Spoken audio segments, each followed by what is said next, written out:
On Mother's Day, I received a card, and my daughter made me read it out loud. Roses are red, violets are blue. You're a heavy burden. No one wants you here. Everyone laughed at me. My name is Grace. I'm 74 years old, and that was the worst humiliation of my life. It was Sunday morning. The sun was streaming through the living room windows when I arrived at my daughter Danielle's house to celebrate my day. I was wearing my favorite green dress, the one that always made me feel elegant.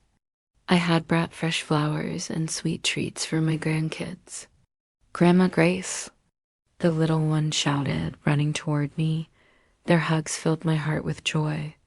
For a moment, everything seemed perfect. Michael, my son-in-law, barely greeted me with a quick, dry nod. Danielle came out of the kitchen with a smile that didn't reach her eyes. Mom, so glad you made it. We have a special surprise for you. I sat on the sofa, surrounded by my family. The grandkids settled at my feet, full of anticipation. Danielle pulled a pink card from her purse and handed it to me. It's from all of us, Mom. Read it out loud so everyone can hear. My hands trembled slightly as I opened the envelope. The card had little flower drawings the kids had made. How sweet, I thought. I started to read in a clear, excited voice. Roses are red, violets are. My voice cracked. The next words hit me like punches. You're a heavy burden. No one wants you here. Your time is past. It's time for you to go. Signed, your family who can't stand you anymore. The silence was deafening for 3 eternal seconds. Then Michael started Tolo, a cruel, mocking laugh. Daniela covered her mouth, but I could see she was laughing too. Even the kids, not fully understanding, started to giggle back as the adults were. Did you see her face, Mom? Danielle said between maws. You should have seen yourself, Michael. Did you get a picture? My heart shattered. Tears began to roll down my wrinkled cheeks. The card fell from my trembling hands to the floor. It's just a joke, Mom, Daniela contended. But there wasn't an ounce of remorse in her voice. Don't take it so seriously. You've always been so dramatic. Michael walked over and picked up the card from the floor. Yeah, Grace, we were just playing around. But, he paused uncomfortably. Lately, you've been a bit too present. Maybe you should consider other options, not other options? I asked, my voice breaking. Well, Danielle said, sitting in front of me. There are some really good senior living communities for people your age. Places where you can be with people like you. You'd be more comfortable. The word senior living rang in my head like a death sentence. My own children wanted to get rid of me like I was old junk, but I thought my voice was barely a whisper. I thought I was coming to celebrate Mother's Day with you. And your mom? Michael interjected in a condescending tone. It's just time to be realistic. You're not young anymore. You need special care, and we have our own lives. The grandkids looked at me confused. The oldest, barely 8 years old, came over and took my hand. Grandma, why are you crying? Before I could answer, Danielle pulled him away. Come here, son. Grandma's fine. She's just being sentimental. I sat there feeling more alone than I had ever felt in my life. On the day that was supposed to celebrate my motherhood, my own daughter had publicly humiliated me, turning me into the family's cruel joke. I slowly got up, my legs shaking. I should just go. Okay, Mom. Danielle didn't even stand up to say goodbye. We'll call you later. I walked to the door with what dignity I had left, but inside my world had completely fallen apart. That night, in my empty house, I cried until there were no more tears. But something had changed in me. The humiliation had woken up something that had been dormant for years. It was time for my family to learn the truth about who Grace really was. The next day, I blocked all of them. But first, I needed to remember how I had arrived at such a painful moment. I sat in my favorite armchair, the same one where I had nursed Danielle 45 years ago. and let the memories flow like a movie in my mind. It all started when I was 29 years old. Daniel's father abandoned us when she was almost 3. One morning, he simply wasn't there. He left a note on the kitchen table. "I can't do this life. I'm sorry." He didn't even say goodbye to his daughter. I remember that night holding Danielle as she cried, asking for her to. "Daddy had to go far away, my love," I whispered, promising myself that she would never go without anything. And I kept that promise. I worked double shifts at the textile mill for 15 years. My hands were full of calluses from sewing uniforms late into the night, every extra cent. I saved for Daniel's execution. When she was 17 and wanted to study nursing, I sold my mother's jewelry. It was the only valuable thing I owned. But I saw the bright eyes of my daughter talking about her dream. And I didn't hesitate for a second. "Mommy, are you sure?" She asked me that day, completely sure. "My love, your education is the most important thing." During her 5 years of university, I worked weekends cleaning offices. I would come home with a wrecked back. But when I saw Daniel studying at the dining room table, it was all worth it. The day of her graduation, I cried with pride. "We did it, Mommy," she said, hugging me tight. "This wouldn't have been possible without you."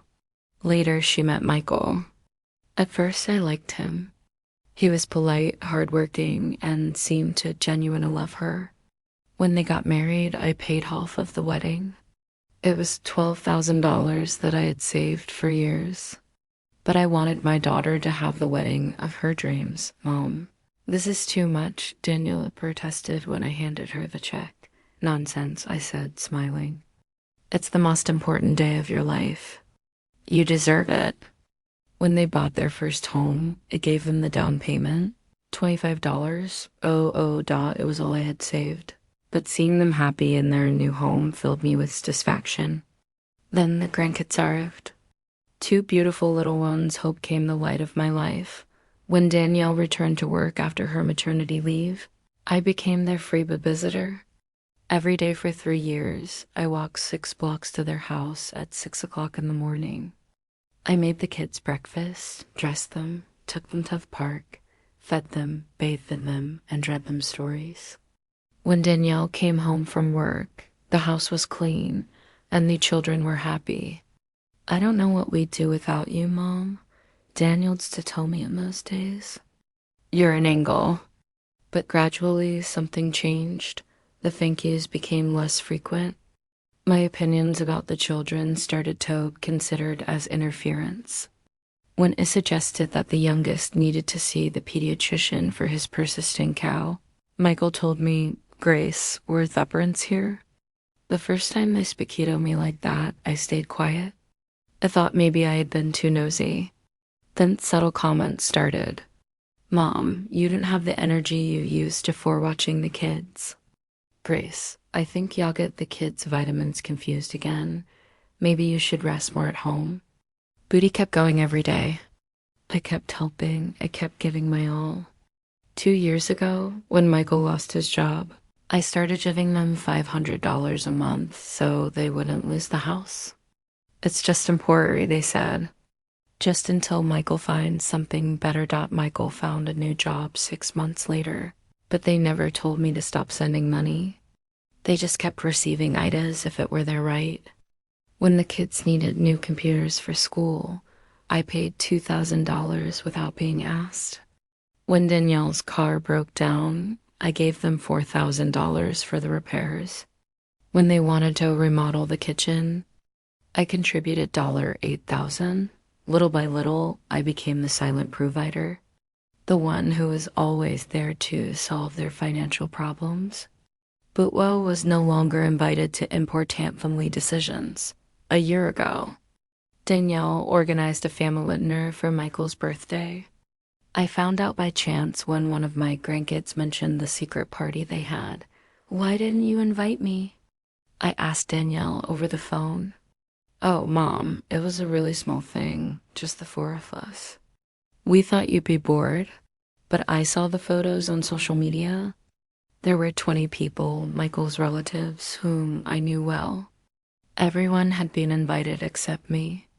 That night, I cried in silence, but I told myself it must have been an oversight. Oversights become a routine. They forgot to call me on my birthday. They canceled our lunch dates. When I showed up unannounced, they always seemed annoyed by my interruption. But the final straw came 3 months ago. I was at their house helping with dinner when I overheard Michael talking on the phone on the patio. Yeah, my mother-in-law lives alone. She's getting really dependent. No, she's not sick, but you know how they are at that age. Yes, we're looking at options to move her to a proper place. I froze behind the door. My aunt-in-law was planning to get rid of me like I was old furniture. That night, I couldn't sleep. I had given my whole life, all my money, all my love to this family, and now I was just an obstacle they wanted to get rid of. But they didn't know something very important about me, something I had kept secret for decades.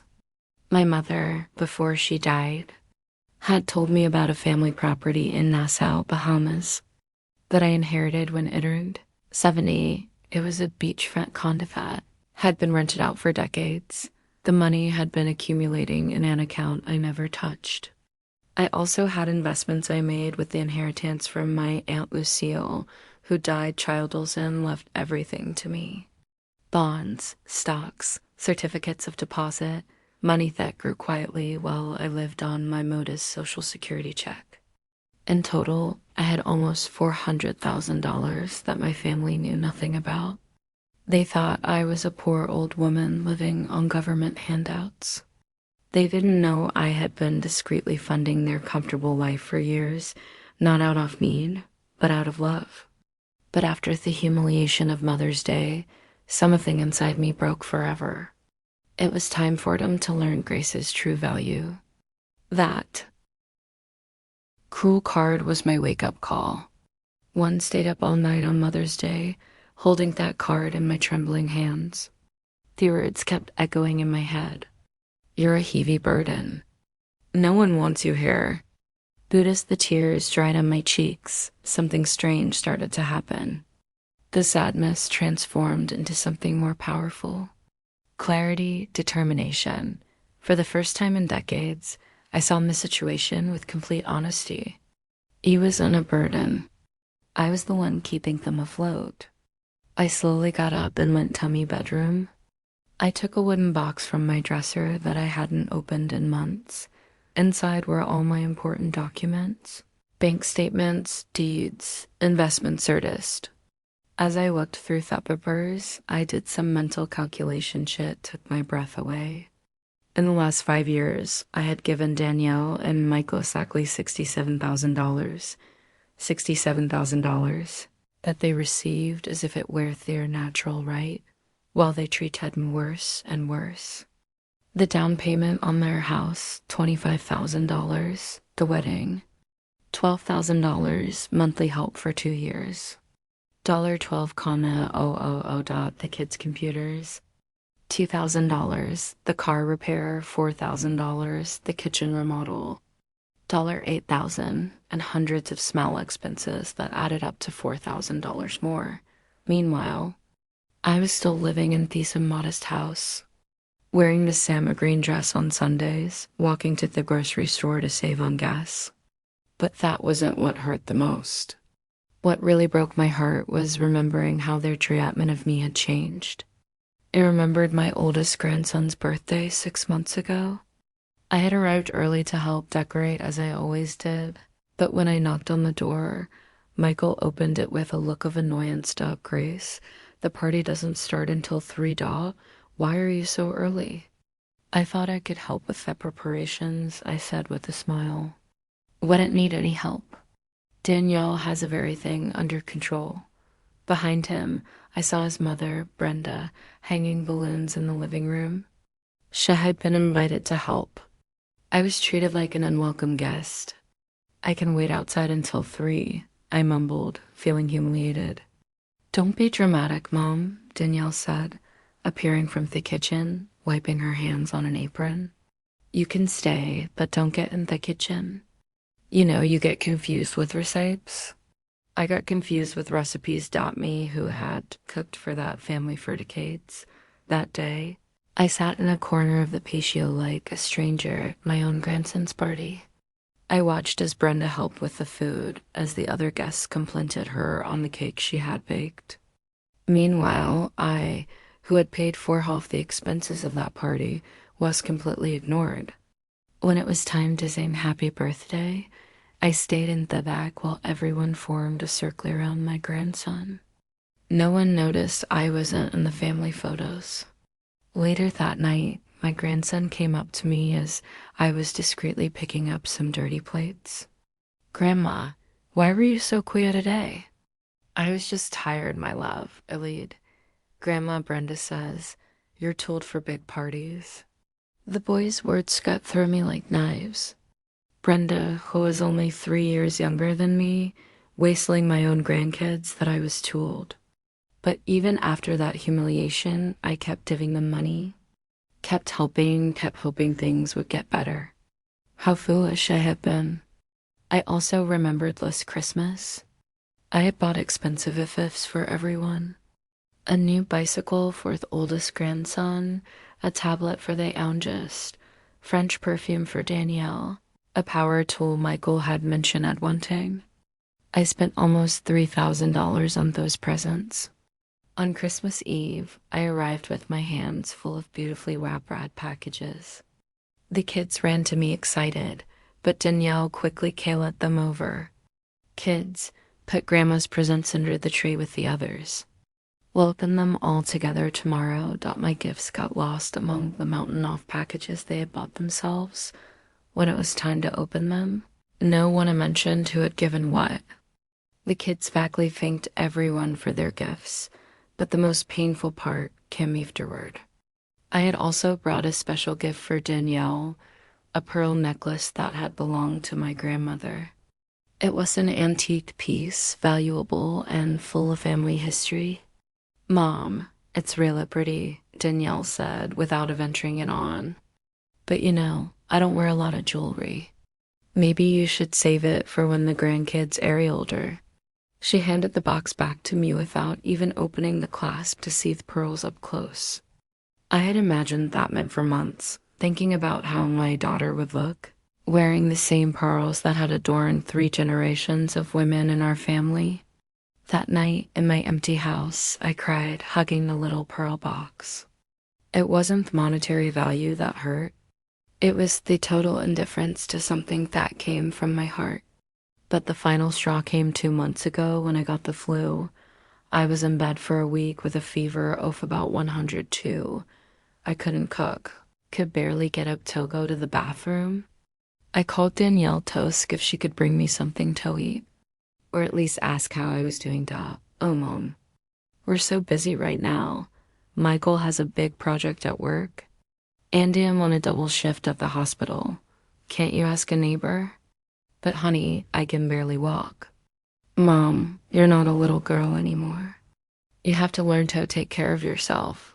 We can't come running every time you get a cold.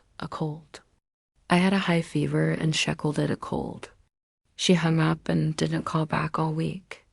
It was Mrs. Johnson, my 82-year-old neighbor, who brought Mohammed soup and made sure I took my medication. A woman I barely knew showed more concern for me than my own daughter.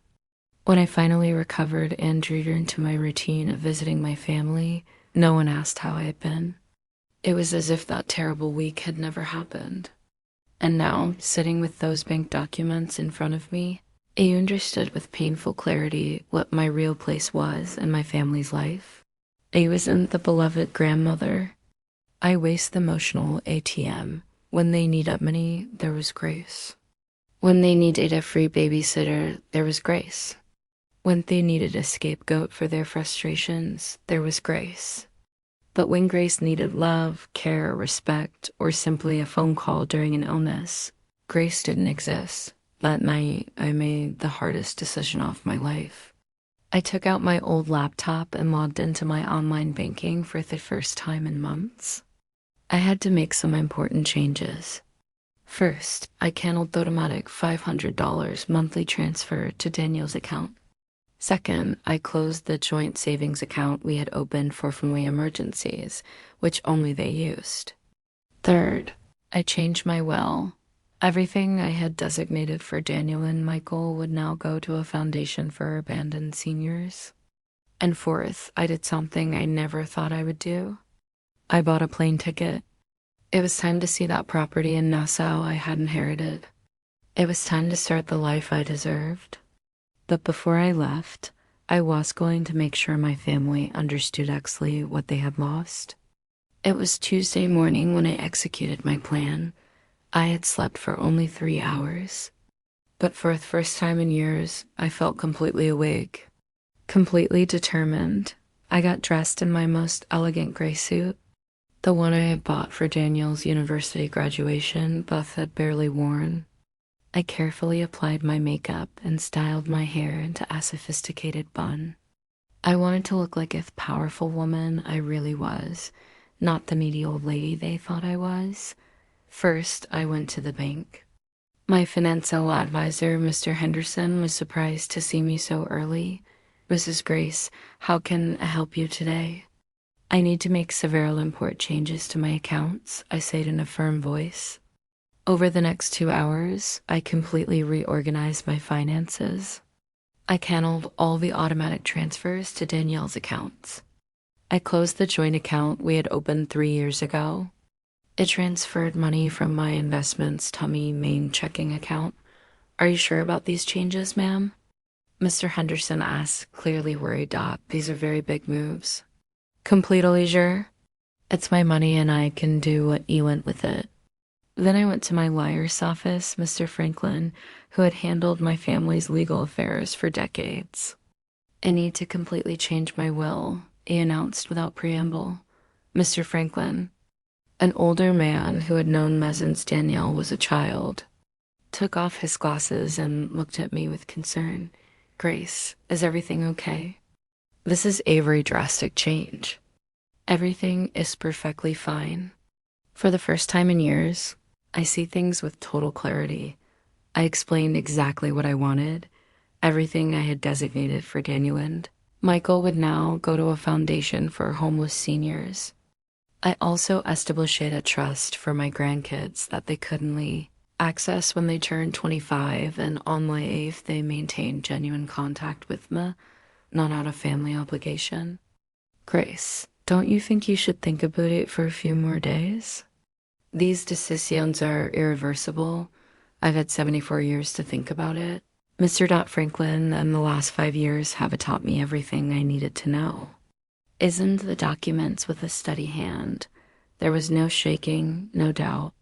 My next stop was the travel agency. I had researched my property in Nassau all night. It was a 3-bedroom condo in a beautiful neighborhood. It had been rented for years by a property management company.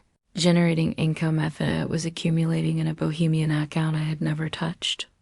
"I want hopefully to Nassau this Friday," I told that travel agent. "Is it a tourist trip, ma'am?" "No, it's a liberation trip." I bought a first-class ticket. If I was going to start my new life, I would do it in style. But before I left, I had to do one more thing. I had to write the letters. I got home at noon and sat down at my desk. I took out elegant letterhead I had bought years ago, but never used. It was time to explain to my family exactly what had happened. The first letter was for Danielle. "My dearest daughter, by the time you read this letter, I will be on my way to Nassau, where I will live in the property I inherited from my family that you didn't know existed. I have made the decision to cut all financial support I have been giving you for the past few years. The $500 a month you received has been permanently canceled. The joint account you use for emergencies has been closed. Don't take this as a punishment, but as a lesson in independence that I should have taught you a long time ago. For decades, I gave you everything I had. My time, my money, my energy, my unconditional love. But at some point, you decided that I was a burden instead of a blessing. The Mother's Day card was simply the last straw. But the problem started much earlier when you stopped seeing me as your mother and started seeing me as your personal maid and private bank. I have changed my will. My inheritance will now be given to people who truly value generosity and family love. Your children will have access to a trust when they turn 25, but only if they prove they can maintain a genuine relationship with me. Do not look for enough for money.